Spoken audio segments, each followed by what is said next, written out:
Il était une fois une dame d'un certain âge qui devait aller prendre le train, voyager à une certaine distance. Rendue à la gare, elle est allée au comptoir, elle a pris son billet et comme elle avait un certain temps d'attente, il y avait un petit magasin à côté, elle a acheté un sac de biscuits. Son sac préféré, ses biscuits préférés. Elle a regardé dans la gare pour voir où est-ce qu'elle pouvait s'asseoir. Elle a vu un banc où est-ce qu'il y avait un homme, d'un âge certain lui aussi, et bien mis de sa personne, bien habillé. Elle se dit, tiens, je vais aller m'asseoir à côté de lui. Donc elle s'en va s'asseoir à côté de cet homme, le sac de biscuits entre les deux. Quelques minutes après, elle se tourna vers l'homme, lui sourit, et ouvrit le sac de biscuits et a pris un biscuit. À ce moment-là, l'homme l'a regardé avec un grand sourire, et lui aussi, sans rien dire, sans rien demander, a tendu la main et a pris un biscuit dans le sac. Dans sa tête, la femme se disait « Hey, mais il est impoli celui-là. Faut pas se fier aux apparences.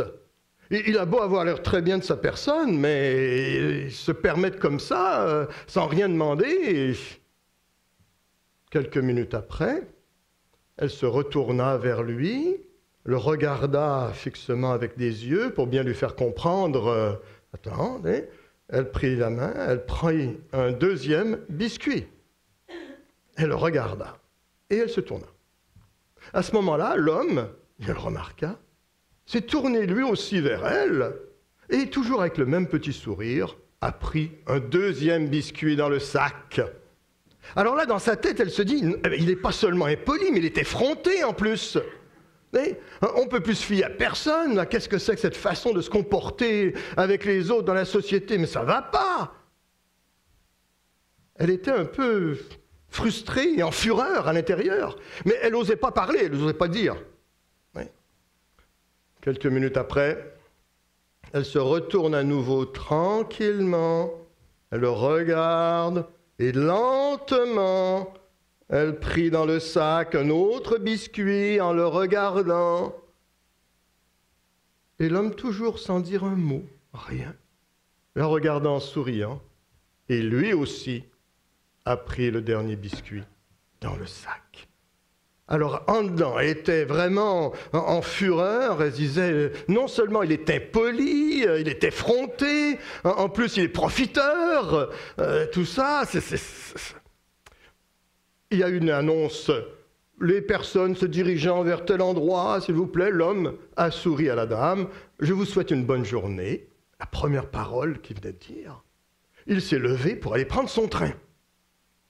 Elle était à l'intérieur, elle bouillait. En plus, il est hypocrite, celui-là. Me souhaiter une bonne journée comme ça. Bon. Quelques minutes après, à son tour, on annonce telle direction. Et donc, c'est son tour de prendre le train. Elle ouvrit son sac à côté pour prendre son billet de train. Et qu'est-ce qu'il y avait à côté de son billet de train? Son sac de biscuits.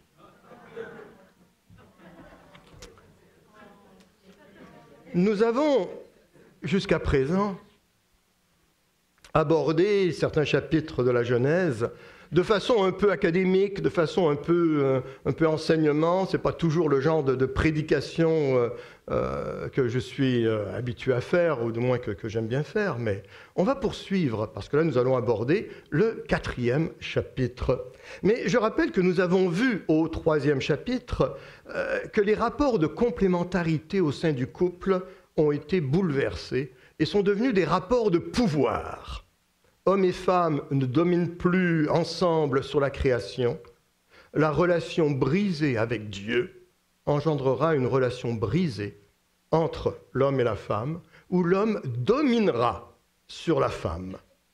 Le clip vidéo que j'avais demandé de faire passer au moment des offrandes, « Pourquoi les guerres ?» J'aime bien dans ce clip cette phrase, et à chaque fois, je suis toujours rempli d'émotion lorsque je le fais passer quelque part ou que je l'écoute. À toutes les femmes, esclaves, soumises, mais braves. L'homme doit-il dominer? Réponse, non. On constate ce qui est dans le monde, mais ce n'était pas le plan initial de Dieu. La création elle-même s'en trouvera bouleversée. L'apôtre Paul le dira dans l'Épître aux Romains, au chapitre 8, les versets 21 à 23, où est-ce qu'il arrive en disant que la création souffre les douleurs de l'enfantement en attendant la rédemption des enfants de Dieu. La création souffre les douleurs de l'enfantement. Ce qui était curieusement la même image utilisée pour parler de la malédiction sur la femme, la souffrance de l'enfantement. La chute de l'humanité imposera un changement de régime. Avant, Dieu marche dans le jardin en compagnie d'Adam et Ève. C'est le soir. Ils n'ont pas peur. Ils n'ont pas à se cacher. Tout au plus sont-ils à s'incliner une fois devant Dieu à titre de créature. Après, Dieu cherche Adam et Ève. Ils ont peur. Ils se cachent. Et finalement, lorsque cette humanité entrera en relation avec son Dieu, elle devra s'incliner 2 fois. Premièrement, à titre de créature, puis en tant que pécheur qui accède au Dieu saint par l'intermédiaire de l'œuvre du Christ. Aujourd'hui, dans notre société, se reconnaître créature de Dieu, c'est du commun, ce n'est pas un problème. Beaucoup de gens, incroyants même, dire que nous sommes tous frères et sœurs sur la terre, que nous sommes tous frères en humanité, que nous sommes tous créatures de Dieu, ça va. Se reconnaître pécheur, séparé de Dieu, avoir à demander quelque part pardon, c'est une autre histoire. Václav Havel, un homme politique tchèque, un grand écrivain, qui a été emprisonné de nombreuses années pour ses convictions, déclarait, et je cite, « L'élément tragique pour l'homme moderne, ce n'est pas qu'il ignore de plus en plus le sens de sa vie, mais que ça le dérange de moins en moins. » Cette triste réalité des rapports de pouvoir bouleversés fera boule de neige, brisant les relations au sein de la famille, entre les frères. Les rapports de pouvoir se durcissent. De la domination homme-femme, nous passons à la domination homme-homme. C'est l'histoire de Caïn et Abel.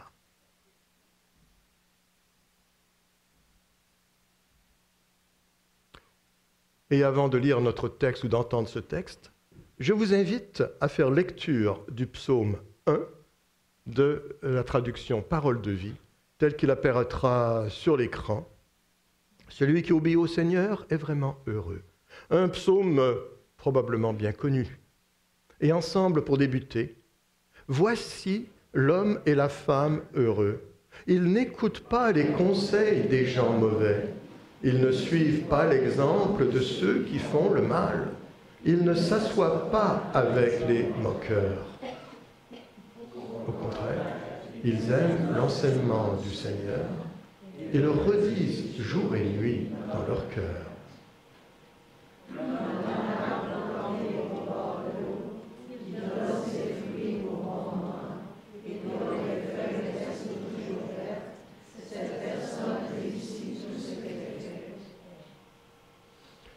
Pour les gens mauvais, c'est différent. Ils sont comme la paille emportée par le vent.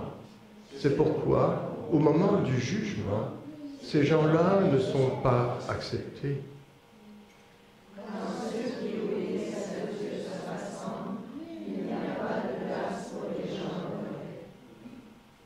Oui, le Seigneur veille sur la vie de ceux qui lui obéissent, mais le chemin des gens mauvais les conduit à leur perte.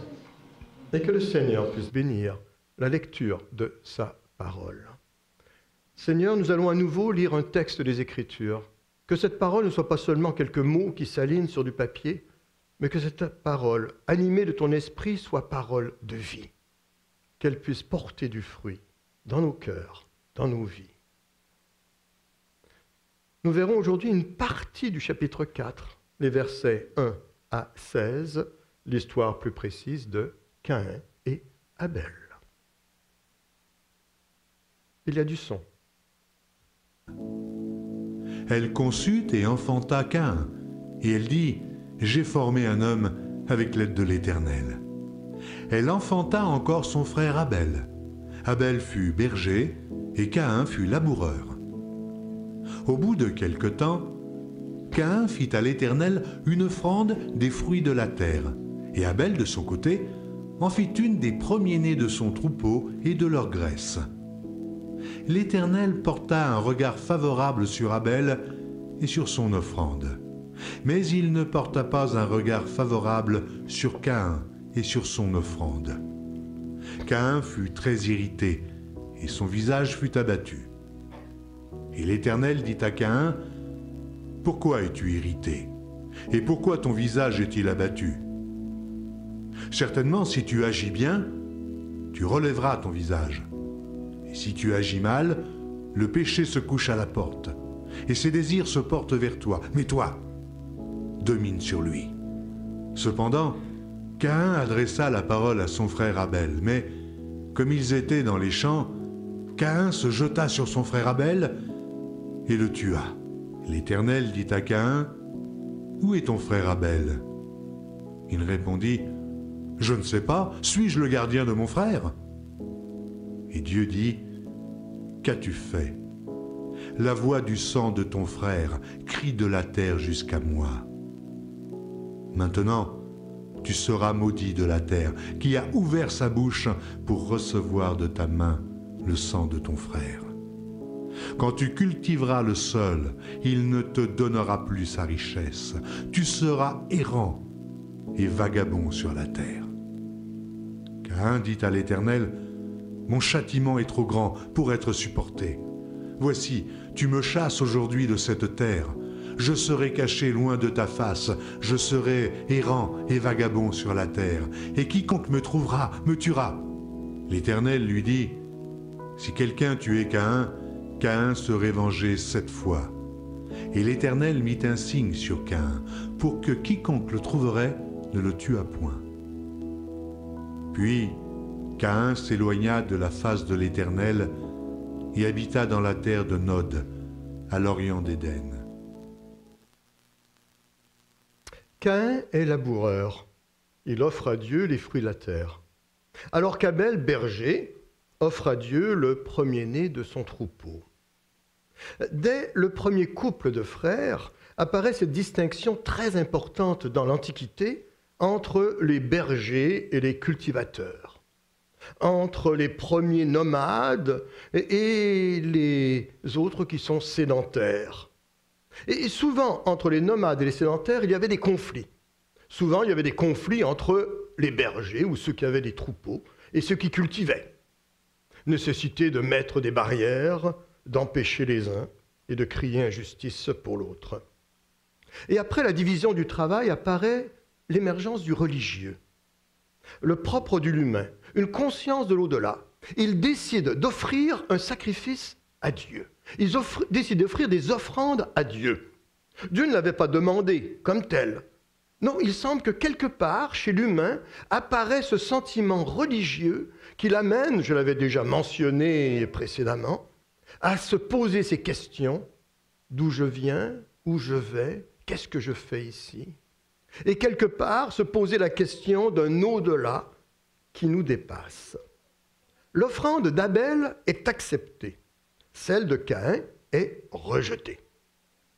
Ça semble tout à fait normal qu'ils offrent ce qu'ils faisaient. C'est normal que Caïn soit blessé ou frustré si son offrande est rejetée. Pourtant, attention, si Caïn est fâché, ce n'est pas tant que son offrande n'est pas acceptée, mais c'est que celle de son frère est acceptée. Parce que si les deux avaient été refusés, il n'y a pas de problème. Mais pourquoi lui et pas l'autre? Et c'est là où le bât blesse. C'est dans le rapport avec l'autre. Et le problème, ce n'est pas ce qui est offert. Les livres d'Exode et de Lévitique nous parlent d'offrir à Dieu des fruits de la terre.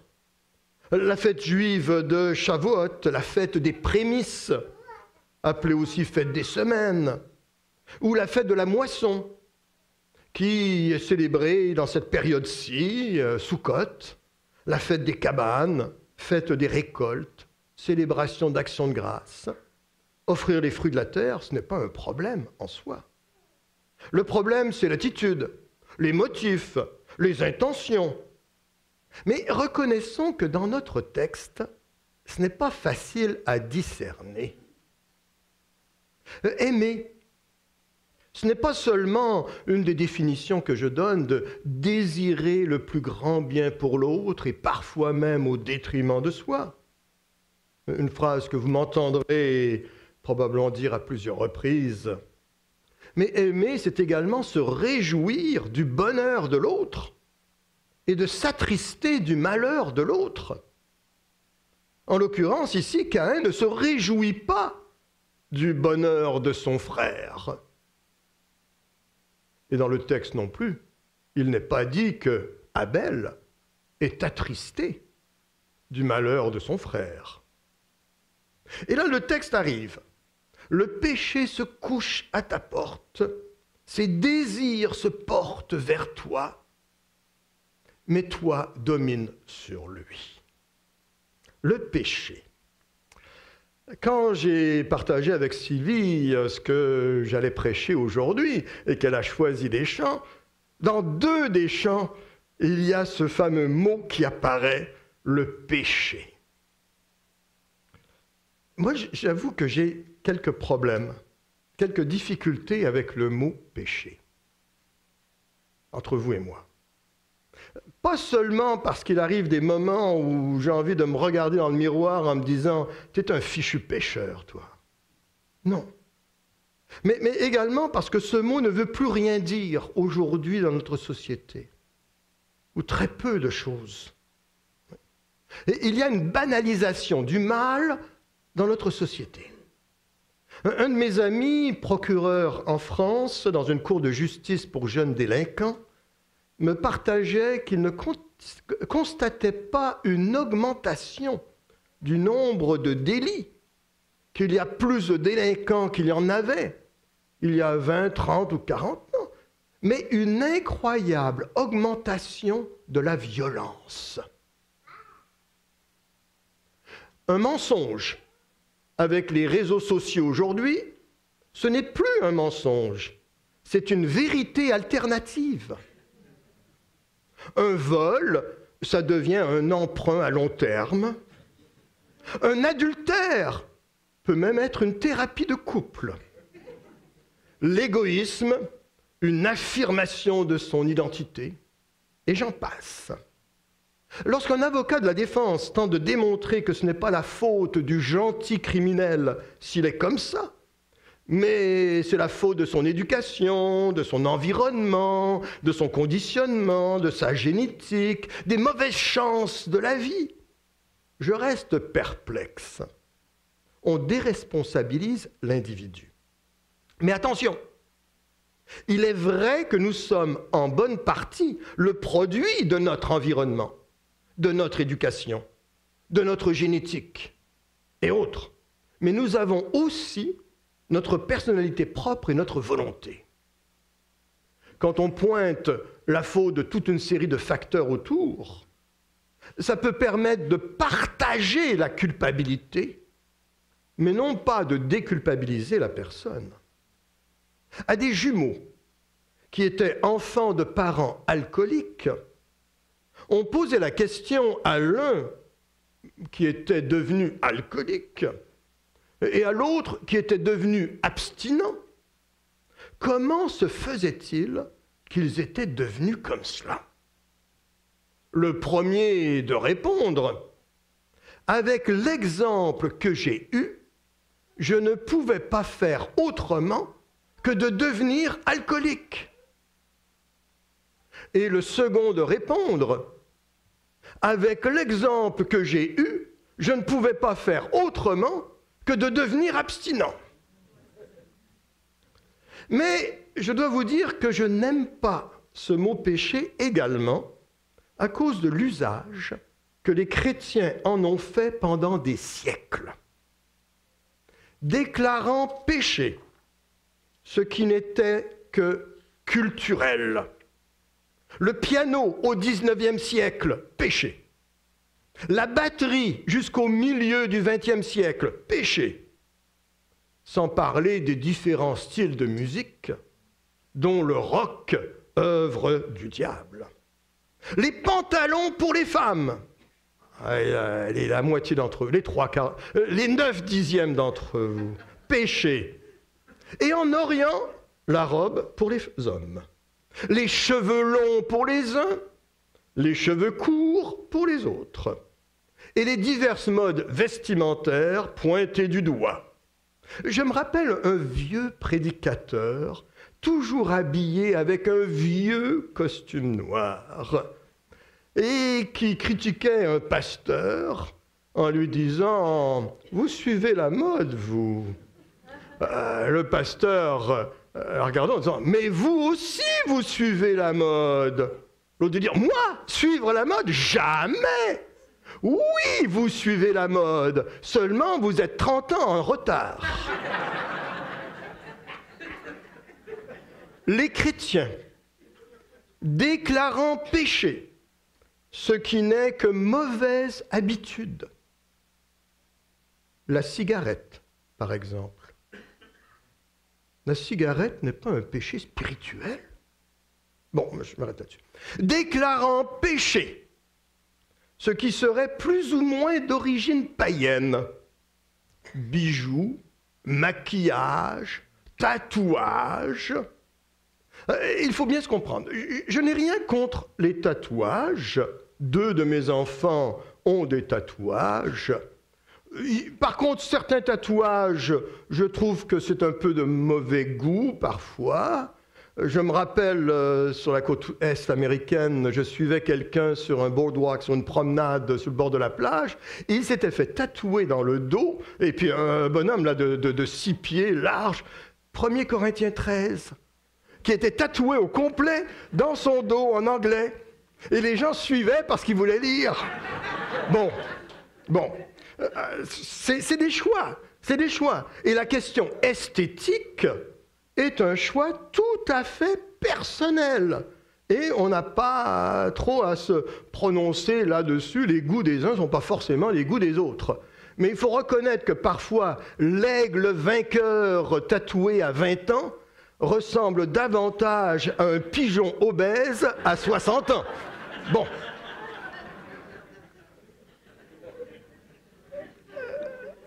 Vous rappelez-vous de Procter & Gamble ?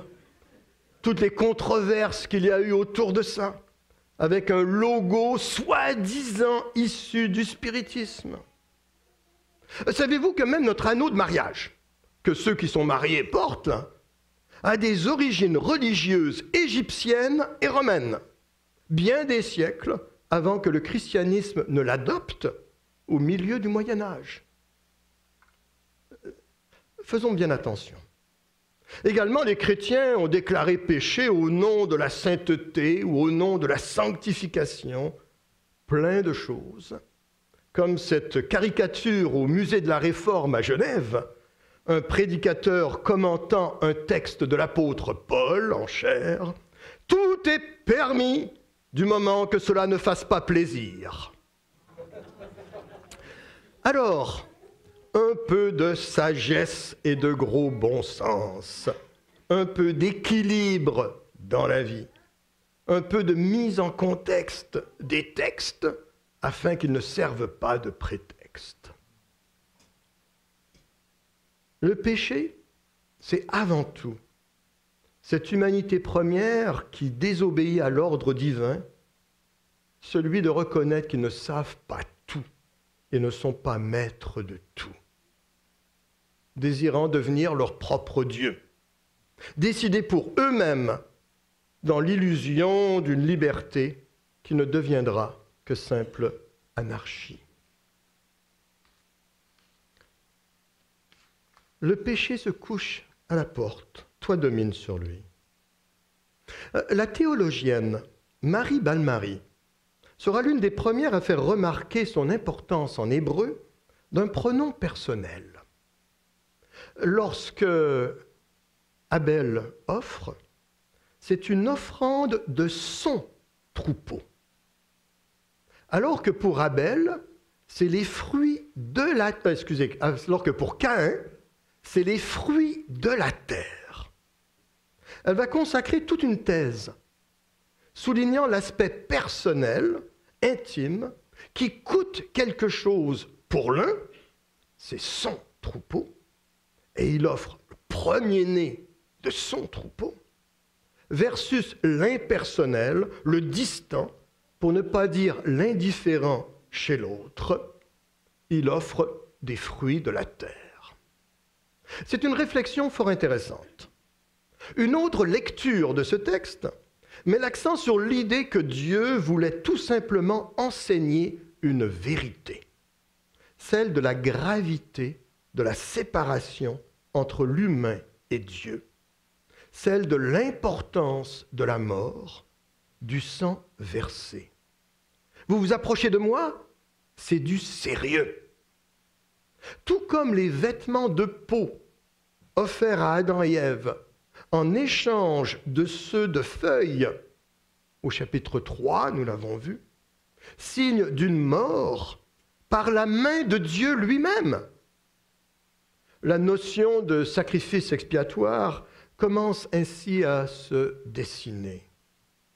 Pour sa part, l'auteur de l'Épître aux Hébreux, au chapitre 11, le verset 4, met l'accent sur la foi de l'un, sa confiance en Dieu, que son frère ne semble pas démontrer.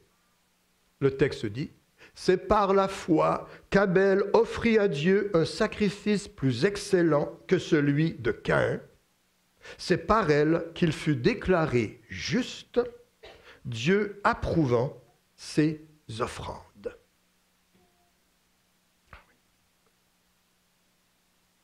Cette foi, qui, dans ce contexte, peut se définir comme une reconnaissance que ce que j'ai ne m'appartient pas.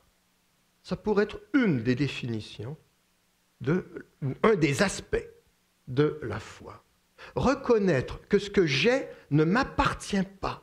Dieu reste propriétaire et moi je suis simplement son intendant, responsable de gérer tout ce qu'il me confie. Jean, dans sa première lettre, au chapitre 3, dans les versets 11 et 12, va encore plus loin. Nous devons nous aimer les uns les autres et ne pas ressembler à Caïn, qui était du malin et qui tua son frère. Et pourquoi le tua-t-il? Parce que ses œuvres étaient mauvaises et que celles de son frère étaient justes. Bon, quoi qu'il en soit, la suite de l'histoire montre la culpabilité de Caïn. Coupable dans ses actions, peut-être, ce n'est pas très clair. Coupable dans sa réaction, certainement. Parce que nous pouvons avoir entièrement raison dans une action et être complètement en tort dans nos réactions. Caïn aurait pu relever son visage. Dieu lui a dit, allez, allez, si tu n'as rien fait de mal, pas de problème, relève ton visage et recommence. Allez, on va refaire un bout de chemin ensemble. Mais sa jalousie et son amertume l'ont emporté. Il tue son frère. Mais juste avant, je ne sais pas si vous avez remarqué, parce qu'on ne remarque pas souvent, on passe tout de suite au fait qu'il l'a tué. Au verset 8, il parle. Il va voir son frère et il lui parle. Rien dans le texte ne dit ce qu'ils ont échangé comme parole. On peut se poser la question. Est-ce que Caïn a parlé de sa frustration? Est-ce que Abel s'est pété les bretelles en disant « Hey, moi j'ai été choisi par Dieu et pas toi !» Et, comme d'ailleurs beaucoup de frères plus choyés, j'ai été choisi, je suis l'élu, le disent et le font. Et Abel, reçoit son frère, entre guillemets, Caïn se jette sur lui. Meurtre, oui, sans préméditation accordée. Il semble qu'il n'avait pas l'intention de le tuer. Mais dans le mouvement d'émotion qui est là, après l'échange de paroles qui a pris place, il a, comme on dit ici, pété les plombs et il l'a tué. Le meurtre est interdit dans toutes les civilisations. Ce n'est pas seulement pour protéger la société, mais c'est aussi pour protéger l'humain contre sa propre violence. Parce que ce que nous avons à apprendre comme humains, c'est à pouvoir, comment est-ce qu'on dit ça, exprimer quelque part sa violence sans en venir au coup. Ça demande beaucoup plus de force de se contrôler que de frapper. Et quand on soit une gifle sur la joue, ça demande 3 fois plus de force de tendre l'autre joue que de répliquer avec une autre gifle. Apprendre à contenir, à contrôler ses émotions, à évacuer, c'est le mot que je cherchais, à évacuer ses émotions. Beaucoup de gens ont besoin d'apprendre cela. Parce que dans notre société, les réactions des gens, très souvent, c'est pulsions, c'est passions, c'est immédiat, sans prendre le temps de réfléchir. Ce texte nous parle également de l'acceptation de la différence. Vivre et laisser vivre.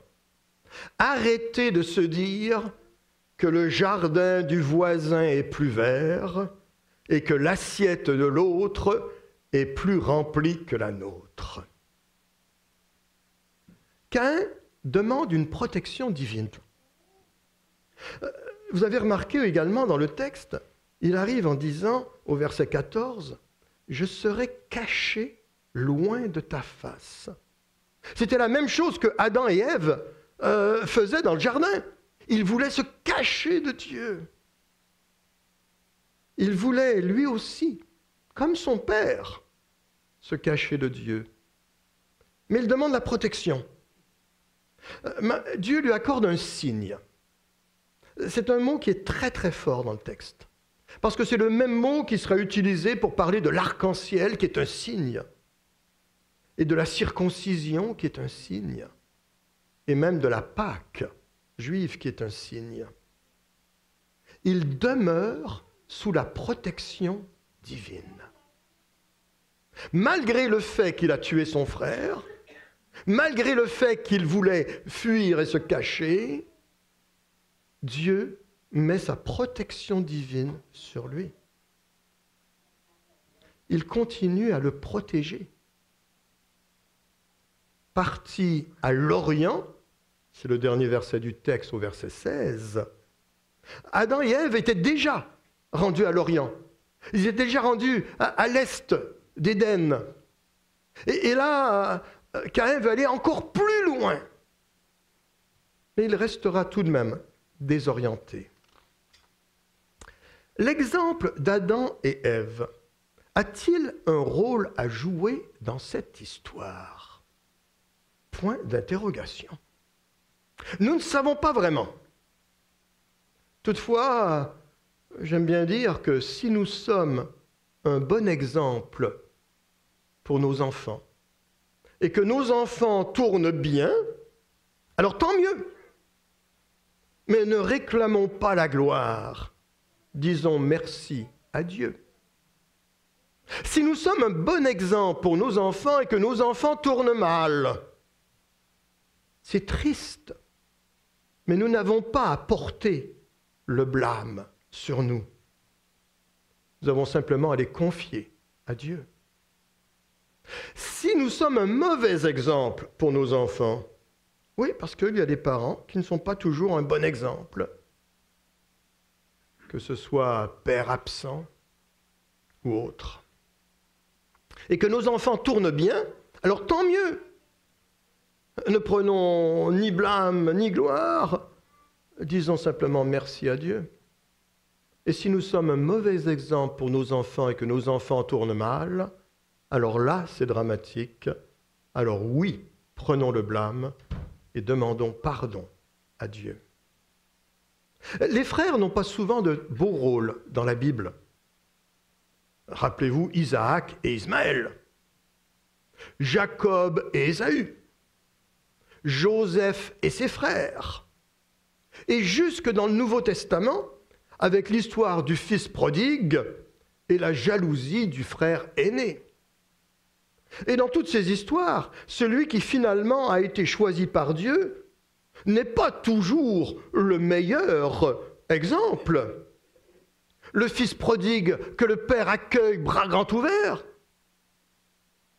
il avait gaspillé l'héritage, il avait vécu, bref, de toutes sortes de façons. Le texte n'est pas clair, c'est le frère aîné qui dira qu'il a vécu dans la débauche. Bon, mais quoi qu'il en soit, la jalousie du frère aîné peut parfois se comprendre en disant « Regarde, qu'est-ce qu'il a fait ?» Parce qu'en demandant l'héritage, il faut bien souligner que ça veut dire que normalement, tu as l'héritage quand les parents sont morts.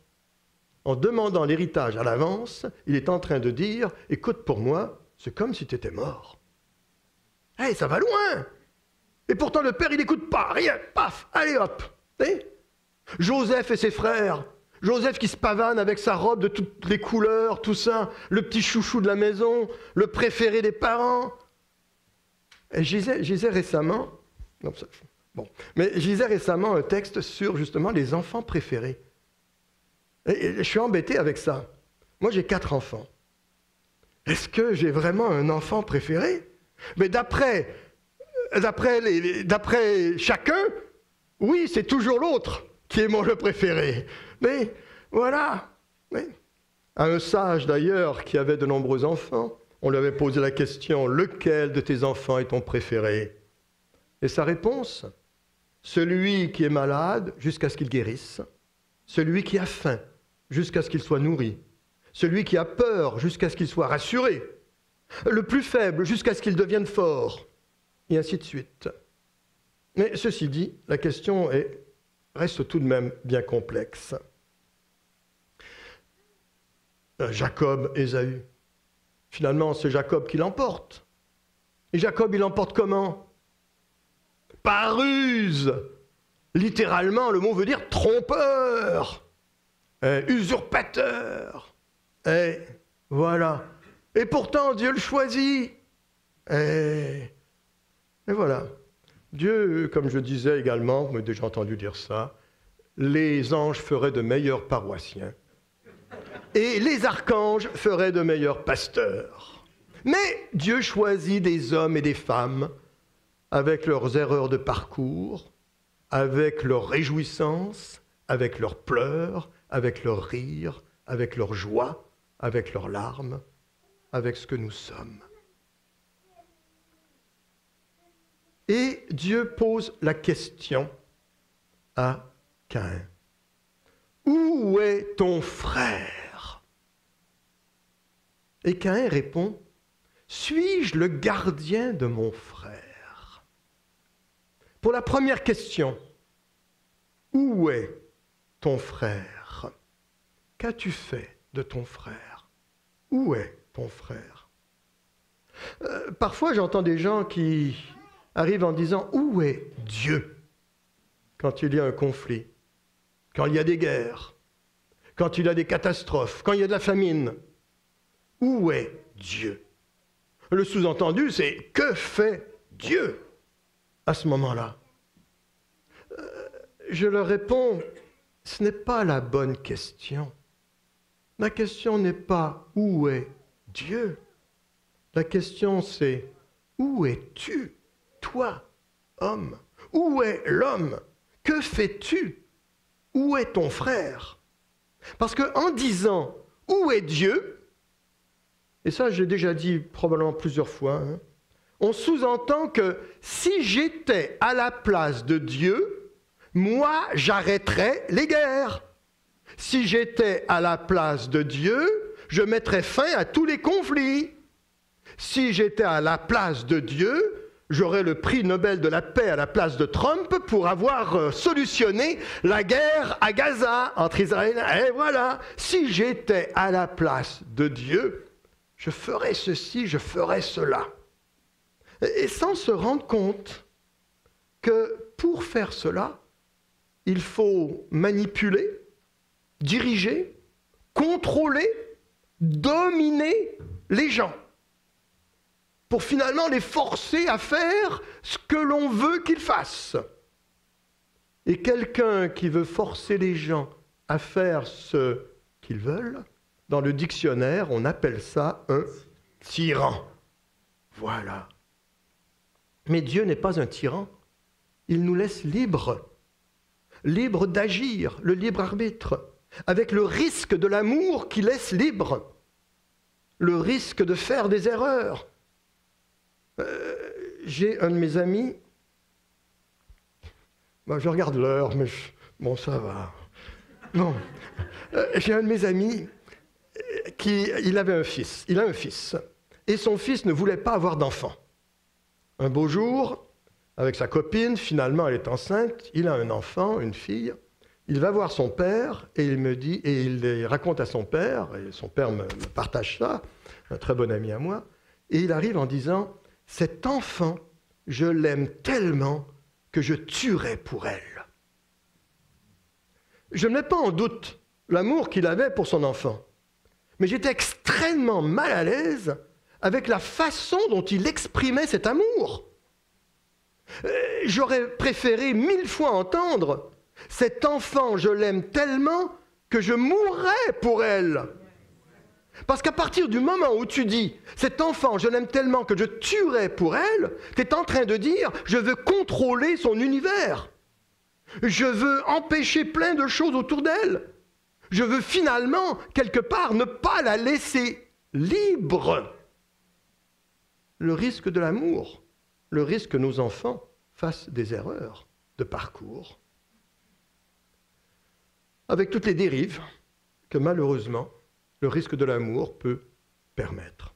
Et pour la deuxième question, je termine là-dessus, suis-je le gardien de mon frère? La Bible répond oui. Tu es le gardien de ton frère. Mais attention, porter les fardeaux les uns des autres, partager, ne pas avoir peur de s'ouvrir, etc., etc. C'est un des principes de base du christianisme, la communauté chrétienne, le vivre ensemble, le mieux vivre ensemble. Mais attention, il y a dans une église une liturgie au moment de la communion, c'est-à-dire un texte qui était lu au moment de la communion, parlant du corps du Christ. Le corps du Christ qui est une image clé dans le Nouveau Testament pour parler de la communauté chrétienne, de l'Église. Et le texte dit « Seigneur, donne-moi d'être sensible aux besoins des autres, tout en gardant la juste distance nécessaire pour ne pas me mêler des affaires des autres. » Il faut quelque part, à nouveau, trouver cet équilibre. Oui, être proche des gens. Oui, être sensible aux besoins des autres. Oui, être capable de s'ouvrir à l'autre. Mais en même temps, vous n'avez pas à savoir ce qui se passe dans ma chambre à coucher. Bon. D'ailleurs, tout à l'heure, quand elle annonçait le souper des femmes, j'avais une petite image qui me venait à l'esprit. Tiens, une des questions que vous pourrez poser à mon épouse, c'est est-ce que la personne qui prêche le dimanche en avant est la même personne qui dort dans ton lit? Oui.